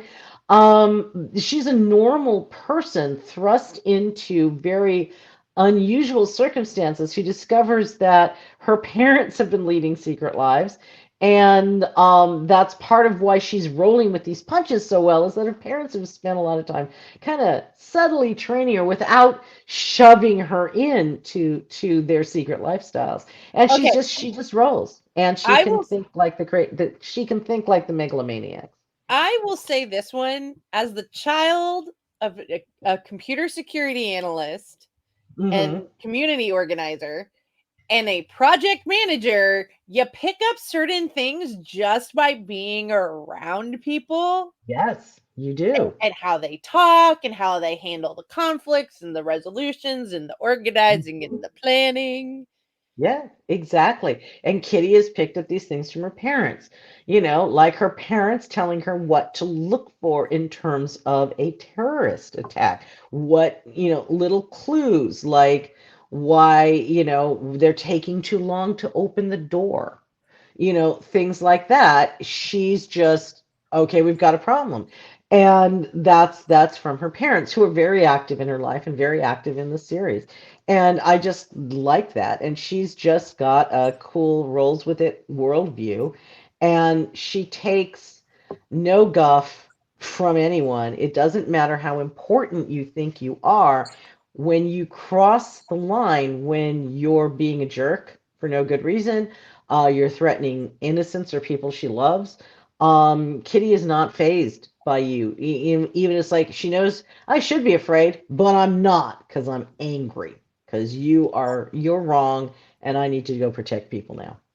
So Yeah. There's another hidden fact that we try to reveal on this podcast on a regular basis. But one of those other tells for terrorism, I tell this as someone who served during the War on Terror, so I'm sort of an expert. But when they You're put not an pineapple on expert. You're wrong in this. when they put pineapple on pizza, it's definitely a tell of someone having I'm terroristic pretty sure Al ideation. Qaeda doesn't put pineapple on pizza. Even Al Qaeda has standards. Well, well, okay. pineapples do feature in book 3. I'm just gonna say, in Is Alien in it the Family, pineapples do come up. is it the alien or is it the Oh, terrorist if that you likes haven't read it, my man, I'm sorry. No You got spoilers. you got to Spoiler catch free up zone. You there. got to catch up. Yeah, sorry. No, buy the book. Buy the All book. right. Read the book. All right, Doc, you get to ask your most favorite tropalicious question. And Oh yes, Okay. yes. that's a cringy word Well, she made up. this is so hard because I've read so much of the series. Okay. So, but what tropes do you feel Touched by an Alien really hits on and plays with? Oh my God. So many. TV. I don't know if the website TV Tropes is still active, but if it is, it had Touched by an Alien up there. I was so pleased. There are absolute tropes. God, what don't I think tropes exist for a reason. People like them. People like they're the reason that something's a cliche is because we like it and it's comfortable. Archetypes, all of these things exist because we like them. So I do, God, so many tropes. What trope don't I hit might be the better question. Um, because it's fun and it's funny. So, I'm not telling you have to take it terribly seriously, but it does deal with very serious things. I'm thinking TV tropes. Their favorite was the first alien Kitty sees is the alien she ends up with. That was their favorite, one of them. But God, that was, if I'd known this question was coming, I would have pulled up that site because they have all those answers. I don't have the answers. They have all No, the that's answers. okay. That is a-okay. JR likes to do this because I one of my favorite new panels at Dragon Con was Tropalicious. And he goes, "That's not a word." And I went, "Yes, it is. Yes, it It's in the is. It is Dragon Con now. programming book," which That's right. devolved into an argument of you can't put it in there and then make it declare it's a word. That's cheating. You can all the time. All the And time. I That's went, how "Isn't words that get exactly what created. authors do?" Yes, that's how words get created. She bothers You See? me absolutely trying can. with her You logic absolutely. and stuff. I'm like, no. There's no See? logic in this. It's just I'm See, right and we move JR? You've on. been out It logicked. works. It No. works. It's It the works. logic is I'm right and we move on. That's just how this works. Okay. Oh, all right. No, Okay. no, no, If it no. makes That's him not how happy, this pat him on works. the head. Pat him on the That's not head if how it this makes him works, happy. Sergeant. Well, Thank All you, right. Ghostwriter. So now let's talk about the story itself. Wow, we're almost 2 hours in. But other than what you've already told us, is there anything you want to add to a little bit about your main character, or do you want to start moving on to the other characters? Kitty's awesome, and you should try to be like her. That's all I can say. Um, JR would be so much cooler if he was more like Kitty. He could be more like Martini or I don't think I'd Chucky look as or good in a dress, Reader. though, Doc. He could be Reader. Everyone should aspire to be Reader, to be honest. And I don't know, which characters do we want to talk about? I mean, I Uh, have a cast of named cast of like 500. oh, good God. It's So, who are your yeah. favorite secondary characters then? Oh, well, okay. Obviously, I love Martini. Um, Martini. It's funny. At the end of every book, the only character who wants me to stop forever is Martini. He's made it to the book. He's still alive. Everything's all right. Great. We can stop. And every time I start a new book, he's like, no. Everybody else is like clamoring to do things, and Jeff's just like, no, just she's gonna hurt me. I know she's Not gonna hurt me. again. Not again, not this again. I got a lot of favorites, but Chucky is probably my favorite of all the supporting, and that's saying a lot. But I love pretty fond of Algar too, and if you aren't to book 8, you won't know who that is. So but I like all of them. I mean, I like I like the villains enough that most of them don't even really die, and they keep coming back in Kitty's dreams because it's like Mephistopheles has more to say. Um, so I like if I don't like if a character isn't doing their job, they're cut. So I like all the characters you see because if they didn't do their job, they were cut. Or So. killed? Dun dun dun. Well, if they're cut, cut's worse than killed. Killed means that somebody somewhere read you and cared about you. Cut means no one ever saw you ever and you're just gone. The biggest issue I have is when I have, oh, you know what? I have actually cut characters in big scenes out. I cut a lot out of alien diplomacy because it was not going in the right direction, but there were some characters I really loved and I brought them in Versus in Alien. Do they come in Versus? Yeah. They yes. So I brought them in the next book, in Alien versus Alien. So all the Bahrainis and the Mossad folks were cut out of diplomacy because their storyline wasn't working right. But I got to bring them in that. Well, there's a lot of story So in diplomacy. So, there was is I there missed one? I missed what Cisca said. There's a lot of diplomacy and a lot of story already in diplomacy. Right, yeah, and it wasn't going a lot I of could see where diplomacy. any more storyline would have really messed the pacing of the book. Right, and there were other things. In fact, there actually, as I think about it, now that we're talking about this, I cut a lot of stuff out of diplomacy that I used later in the series. So that of all of them had a lot of stuff cut out that got used later, where characters got brought in later, a scene got rearranged and brought in later in the series because there was just it. Not only was it too much, but it was going in the wrong direction. It wasn't taking the story where it needed to go, wasn't taking the characters where they needed to go. But by cutting that stuff, saving it and using it later, I got to bring in characters I really liked. This time going in the correct direction.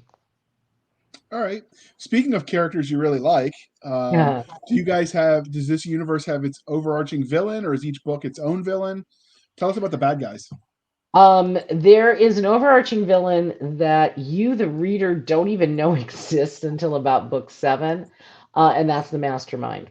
And then there are overarching themes where you like um Paraguay gets mentioned in book 1, and then you see a little more about Paraguay in book 2, but Paraguay doesn't come to full fruition really until books 5 and 6.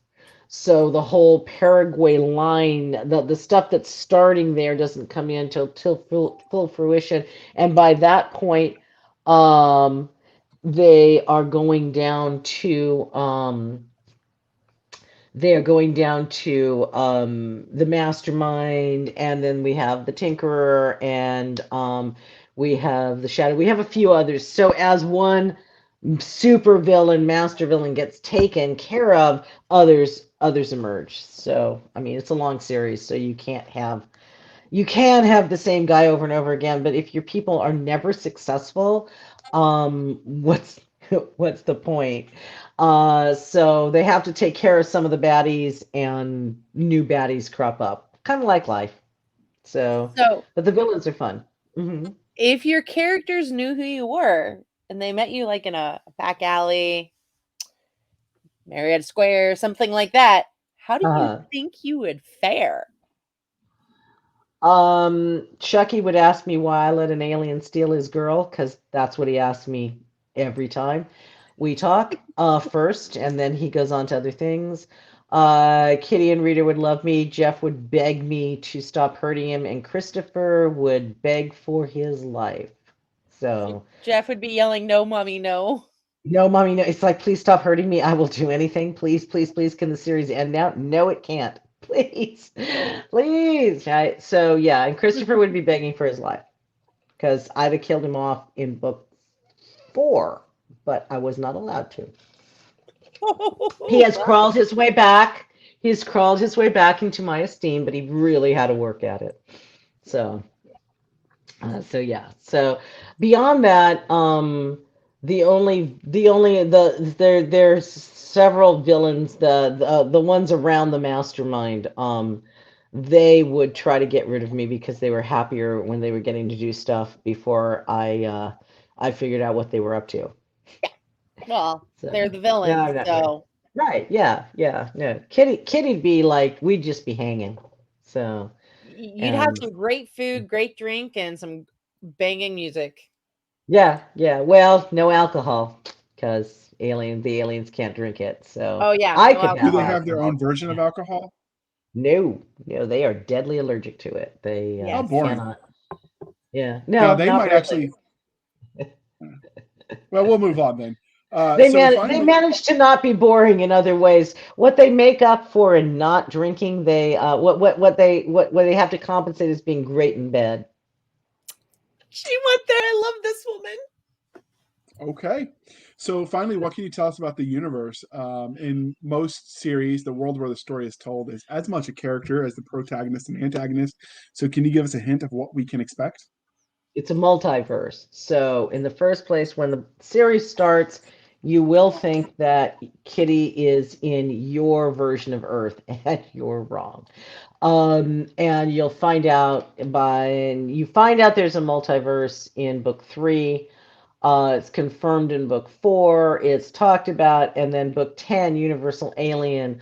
Kitty does a universe switch, and you get to go to the world that's a lot more accurately like ours, and then see everything in book 17, which is the one that I swear to God will be done soon.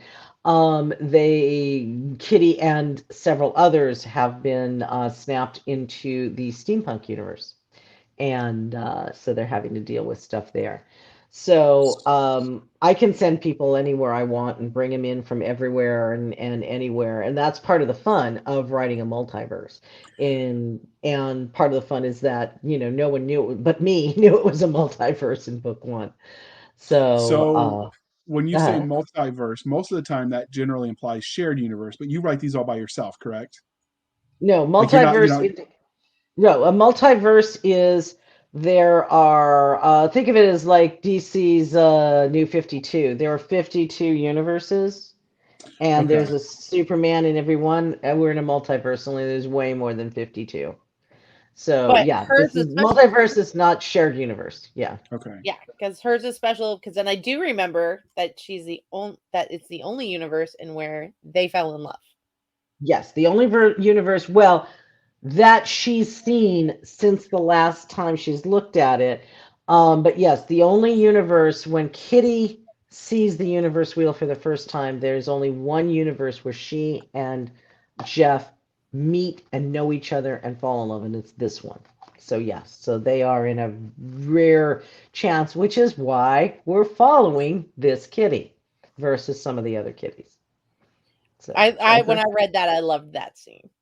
yeah, That was yeah. really one of my favorites. Oh, thank you. Thank you. I like the universe wheel. The universe wheel is I think it's very interesting because I can throw them anywhere I want at any time I want with that, and it opens up a whole mess of things I can do. So, and I've kind of teased some of those things in Kitty when she's going through and describing. If she's described a universe, there's a very good chance she's going to go there at some point, whether it's in a novel or in a short story. Neat. Okay. All right. Next question's at you, Doc. Don't mess it up. So everybody has their own internally consistent rules of technology. This is technology, not magic, because you don't have any magic in this universe, do you? No, Okay. no. Everything that's happening is scientifically based, but under the Clark rule that any Oh yeah. sufficiently advanced technology appears as magic. So everything Algar does appears magical, but he's not a magical being. So what kind of tech can we expect to see when we're reading this book? Well, you're seeing a lot of the tech that we take for granted the aliens have brought with them or created here. You will see a cloning machine, actually several different kinds of cloning throughout the course of the series. You'll see different tech, obviously, in the steampunk universe when you're there. The tech is more low tech in Universal, except for the stuff that they find that the lone alien on the planet in that universe has been creating. So there's some very cool tech, like the high speed, almost the speeders from Return of the Jedi, only different, more like a bicycle and things like that. So most of the tech is stuff that exists or could obviously logically exist here in this world because Kitty's universe may not be our exact universe, but it's close. It's a lot closer than say the steampunk universe is. So it's very close to this one. There's not a lot of degrees of separation in from the wheel versus, if you think of it the way I've described it, the multiverse is that wheel going around as new slides add in. So if you're over here on the wheel, if something's this close, it's a lot closer to you than something that's all the way over here. So there's a lot of different tech, but it's not really a tech heavy. I mean, the gates really matter. They look like airport metal detectors and they can move you, around the world. But I don't spend a lot of time describing the technology because even though I can, I don't want to. I do not write hard science fiction, and I don't want to write hard science fiction. So most of my answers for tech are it's filtered through a black hole technology with a spatiotemporal warp, and we're done, right? It's like you make of that as you will.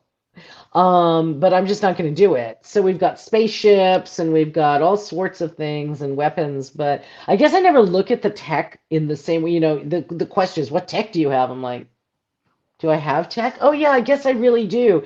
It's just what makes sense, what the characters would be using, what the characters would So arrive with. our next question typically is, what kind of tech would you use if you could pick anything from that and have it Uh, here? I don't What would want it the be? tech. I want hyperspeed. That's what I want. That the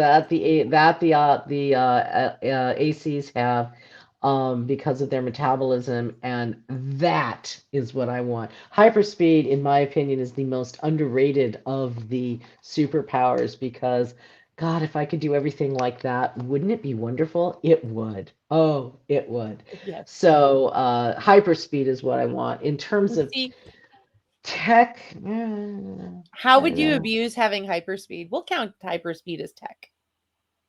Yeah, it's really not. It's a natural thing. Really You can't. Yeah. bio, but It's it's a it's science. it's it's a biological thing. Um, well, you could just get everything done and then play for the rest of the day. I mean, that just sounds so good. There's many ways to abuse it, and we won't even talk about breaking and entering and all the illegalities you can do. Because if you can move that fast that no one can see you, you can do a lot of bad things. Um, I just want it to get all the stuff I have a squirrel tendency, right? I would just like hyperspeed. It wouldn't matter if I was squirreling. Everything would still get done in like an hour, and then I could actually have the rest of the time back versus, oh, I've got to do that laundry, you know. Yeah. So No, totally get that one. yeah. So As a person tech who has wise, their bed is full of laundry right now, I totally get that. yeah, right. Yeah. No, we're not going to talk about the piles of laundry all over the house right now. Let's talk about fun things. So I'm trying to think of what tech would I actually want. I mean, if you couldn't Um, have hyperspeed, the gates would work pretty nicely. the gates would be nice, except they'll make me sick, like they make Kitty sick, and that's not exciting. Being violent, wanting to barf your guts out, just to so you could step over to Hawaii. But that would be the gates would be nice. That would be nice. It would make travel easier, and very simple. So yeah, I'll go with the gates. Thank you. We'll No take the luggage gates. And fees. if No you're luggage here, this fees. is just a reminder that you probably still have laundry in your dryer as well. So you're welcome. That's right. No, I Yes. checked. Please It's in check the your washer. laundry. Please check your laundry. Please check your laundry. This has been your weekly PSA. Exactly. Please check your laundry. And we sympathize with wherever it is in the cycle. So, since we've talked a bit about the alien biology, let's actually Mhm. go just touch on it a little bit more. Haha, punny punny. You just Yeah, like touching them because they look good. Yeah, I know where you're they do going, look you good. dirty, They dirty look woman. I very am a good. single mom, damn straight. Very good. Well, and just so you know, the Dazzlers, the female, that's what Kitty's nicknamed them. They are sapiosexual, so they just want smart men or women, and they don't care beyond that. I'm not If you're sure good JR looking would and still rich, have any game. JR, would you have any game in that case? Ouch, ouch, Doc. That hurts. If I wasn't so dead on the inside, I'd be crying. I know. oh my God. This is your daily pulse check. Yeah. So how did you go about creating the aliens? Like, what was your thought process? I had none. Kitty told me all about it. I literally had I have no process. I'm not joking. That story I described is exactly how I wrote that book. The names are the names they told me. I didn't make up the names. Now I have to make up the names. Names are hard. It was awesome when the characters told me their names, but everybody can't be named James, Charles, and Tim, though they try. So it's like, oh my God. So names are really, really hard. But in the first book, every character told me what their names were. Every character told me what they actually were. So when Martini says about Christopher, he's gay, and Christopher's like, no, I'm not. And then he says, Reader, he's gay, and Reader's like, well, I actually am, right? I don't know this until the characters tell me. So everything that happened is it was as new for you as it was for me when I was writing it. So Jeff was as Kitty described him. I see him in my mind.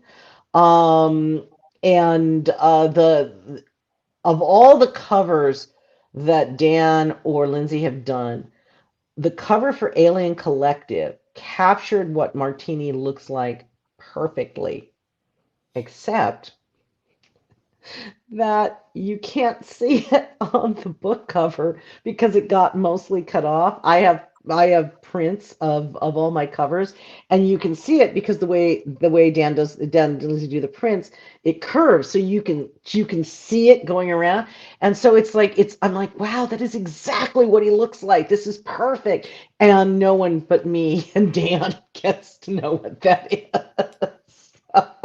It's very close though. That's it. I'm How bringing you dessert. I'm coming and seeing this print. Absolutely, absolutely, and you wouldn't even have to bring dessert, but if you are, I bonus, I like bonus. it's cranberry season. My favorite pie is cranberry apple. Oh, that sounds delicious. When can you come over? Uh, We not just want for, you, huh?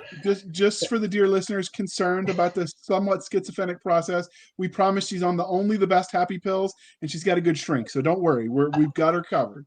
He must be But Well, talking. she and I live in the same town, so you can come over, and especially if you're bringing cranberry apple pie. no, How I was soon talking can about you your. get here? I was Oh, I was me. trying to be Oh, me. funny about your process where the fictional characters tell you what other fictional characters look like. They do. They do. That's how it works. And I will tell you that authors that I am hugely suspicious of any author that says the characters don't talk to them. I'm like, really? I would say the Master Really? Harper of Pern, which is one of my favorite Pern books, actually was entirely because the main character kept and and Anne actually said he was harassing me. Yes. Oh my God. Oh, speaking of harassing, okay, I've got to talk. The pushiest character I've ever written in my life, Benjamin Siler. Siler, it comes in Alien Collective, which is book 9. He is not even originally given a name. His only job was to lock Kitty and Prince out of that embassy and then be suspicious, give him some clues, and die. That was his whole job. Your job And is to die. your But he job is to died not well. even get a name, not even get a name. And as I'm writing, all of a sudden he's doing these things, he's doing this other thing, and he's doing this other thing, and he gets shot, and he's just like, "Oh, you can't let me die. I have game, right?" Oh my God, this character has shoved his way in so that not only is he a major supporting character and a huge fan favorite, but he has usurped characters that I actually liked more and wanted to have things to do. And of the, is it 12 people that are zapped at the end of book 16 that are zapped into the steampunk universe? Oh, Buchanan's not there. Chucky's not there. You know who's there? Siler's there. Siler's going to like, oh my God, how is this happening? The only reason he's not front and center in book 11, Alien Separation, is because he just literally cannot be for what the plot mechanism for who got dragged is. Beyond that, he'd have been there, right? I mean, he's like, I'm involved. This is the pushiest character. When I was writing, this is one of the shorts that's out of print, but that will be in the Alien collection. Mr. Dash Saves the World. Mr. Dash was originally supposed to be Christopher. And I'd already written Collective, and I'm starting the story. Siler sidles up and goes, Christopher is not the right character for that. He's not Mr. Dash. I'm like, he's the fastest man on earth. He's like, yeah, but, to a human, any AC is fast. I'm like, okay, fine, good point, point made. He's like, really? Christopher, can you even imagine him doing what needs to be done here? I'm like, well, he had a feel. He's like, really, no, I don't think so. On the other hand, this can be a prequel story of how I meet Lizzie and how Lizzie becomes my ward. And that way you can bring Lizzie in book 12 where she belongs. And I'm like, oh my God. Okay, fine. So yeah, so he just shoves he's the pushiest freaking character I have ever written. And I really toyed. I'm like, well, maybe he could stay in the steampunk universe. And he's like, oh, not just no, but hell no. I'm coming home with everybody else. You is not rid of me yet. So for anybody worrying, Siler is in for the long haul. I cannot get rid of that character. He is the pushiest character. And he's like the exact opposite of Jeff. Jeff just like if she doesn't notice me, she won't do anything. Maybe she won't write. I'm just gonna hide here in the corner. Please don't look at me. Everything. Oh, damn it, she looked. Right? Jeff really does not want. That's the quietest character I've got. He's just like, please don't hurt me. Please don't hurt me. Please don't hurt me. Please don't hurt me. You almost kill me in every book. Please don't hurt me. Please don't hurt me. Please don't hurt me. I'm happy at the end. That's a happily ever after right there. Can't we just stop with that? No, Jeff, we can't. Please, can't we stop at that? No, Jeff. Don't you want more kids, Jeff? Not as much as I want to not almost die. So, yeah, Jeez, get your Jeff is priorities in order, guy. I know, right? Well, Siler's there to pick up the slack, trust me. So, All yeah. right. So I would normally ask you if there's anything we didn't cover, but I think if we have it in 2 hours, we probably need to go back to podcasting school. But if we didn't cover anything, I'm just sorry. hold me back and we will If we blame didn't, Cisca. wait. If we didn't, listeners need to tell us what we need to cover, and we can do another one of these. That's right. Well, we have only talked really, God, we haven't even scratched the surface of most of the stuff. We've only talked about one series. I have many. So I The can't joys wait of to a I have book did her warn back. you. I did warn you. I did warn you. I just want to be upfront. I warned you that Yeah, this. and I told you I was okay. So I mean, Yay. Yay. So this is the part, dear listener, where we remind you that sharing is caring. So if you like a book, tell your friend, leave a review on all of the book reviewing platforms. Please. Please be kind and speak your mind. Your reviews help the right readers find the right books. And so leave those 5-star reviews everywhere. Goodreads, Amazon, Barnes and Noble. Do they let you review over there, Doc? yes, they do, dork brain. All right, I Book Club must and all wait, the wait, other wait. cool places. Real fast, real fast. 1-star reviews are valid. Okay. Absolutely. If you don't want to give something a 5-star review, that's okay. I've probably gotten more readers on the insulting 1-star reviews than I've gotten on the 5 stars. So you do you. Just please review. So I've actually had some 5-star, 1-star reviews tell me on a book like too much cussing, dude. I'm there. This Right. is like a 12-year-old with ADHD wrote gun porn. I'm like, sign me up. Wait a minute, that was a review of my book. Never mind. But you know what I mean? Like some of those reviews, they sell a book to the right They readers. This is do. why I They say, do. Absolutely. They absolutely do. So, and for a lot of people, myself included, you read the negative reviews just to see what they're saying and how you feel about it. And I've heard from so many people that if all they see are 5-star reviews, they just assume that they're all fake. So, yeah. you don't have to do 5 stars. Just do anything. Please God, get some reviews up there. And if you don't like it, it does help writers get better if you say what you didn't like instead of this is just garbage or these are not the Jimmy Dean sausages I order. If you say, hey, I didn't really like the Nobody Stanford orders Jimmy Dean sausages. And I happen to know an author who got a book review that said these are not the Jimmy Dean sausages I ordered. Well, I can agree with that to a certain extent. However, I don't really fucking care. Oh, sorry. If you don't like what I wrote, there are millions of books out there. I'm not changing what I'm writing because you didn't like that Jeff and Kitty had sex. Sorry. That's fair, but A I'm baby not had to come from somewhere. exactly. I'm not changing there are plenty of authors who do that, but not all of us. So saying saying what you didn't like is really helpful for a review, but assuming that an author is going to thereby take your thoughts and your critique and incorporate them, that is hugely incorrect. Some people will absolutely, and some people absolutely will not. It's going to depend on the author. It's going to depend on the book. It's going to depend on the series. It depends on where it is in the creative process. Yeah, So I it's, would, If it's you like, are that diehard and opinionated, offer to beta read, but you better be quick about beta reading. and you'd better be good and actually accurate. And I needed to agree with your complaints in the first place. So offer to beta read for somebody who's starting out. They can probably really use you. But the assumption that you leave a detailed review about everything you did and didn't like, and the author's going to take that into consideration is an assumption. Some authors will, most are not going to. I I was won't. actually assuming that For would be example. good for other readers if they It's know. good for readers if you say, yes, it's really good for a review. It's very good for a review to give what you didn't like. In as in-depth as you want. I hated it or I loved it isn't usually enough for somebody to determine if they're on the fence to determine whether they do or don't want to get it.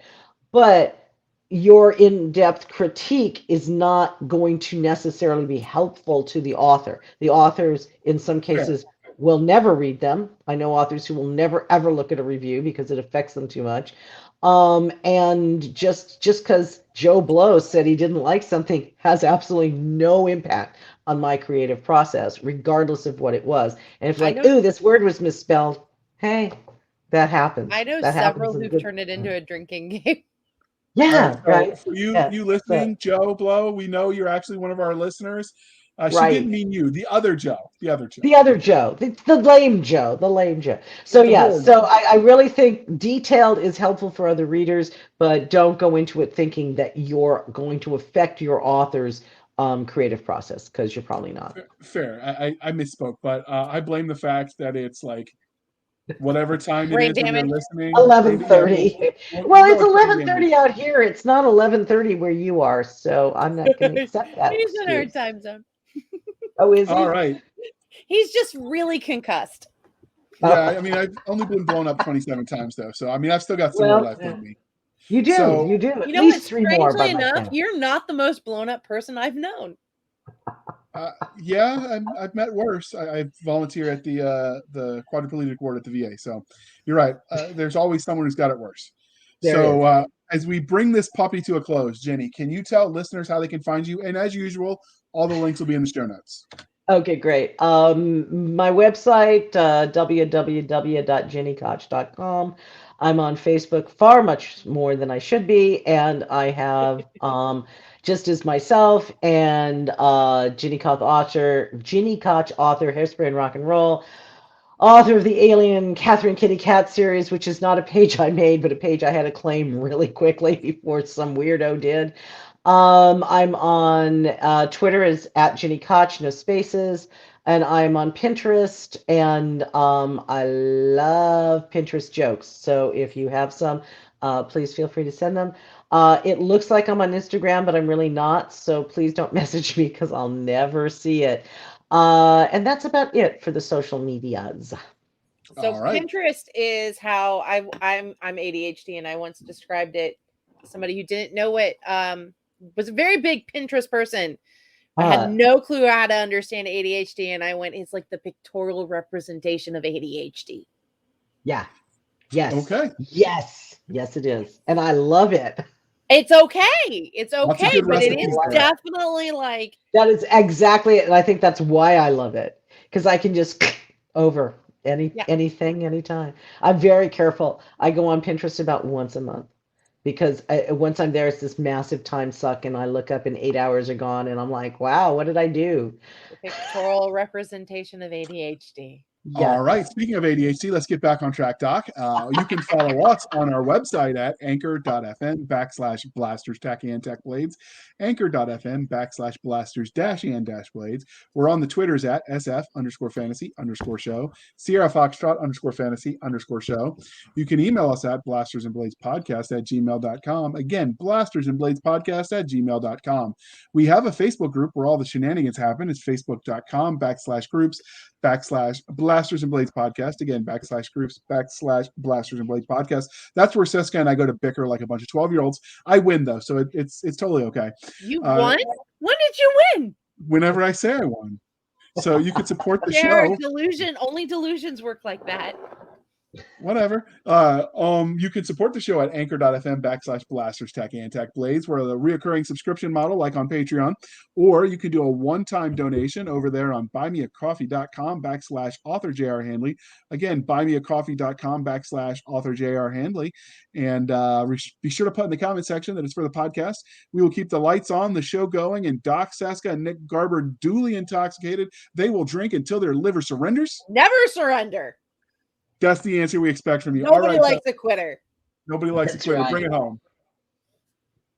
Put the wine down for long enough to do this. Come on. But I love the wine. It loves me back. Thank you for spending some of your precious time with us, or a lot of your precious time with us. A lot tonight. Sorry. Oh, no. You trust me. You are amazing and glorious, and I can't wait to have you back. For the absentee Nick Garber, who totally is going to be bummed out because he missed a great show, J.R. Handley, who has to steer this train. I'm Cisca. This was a Blasters and Blades podcast. We'll be back next time to indulge our love of nerd culture, cheesy jokes, picking on J.R., and of course, seeing what mischief we get up to next. And not putting pineapple on pizza.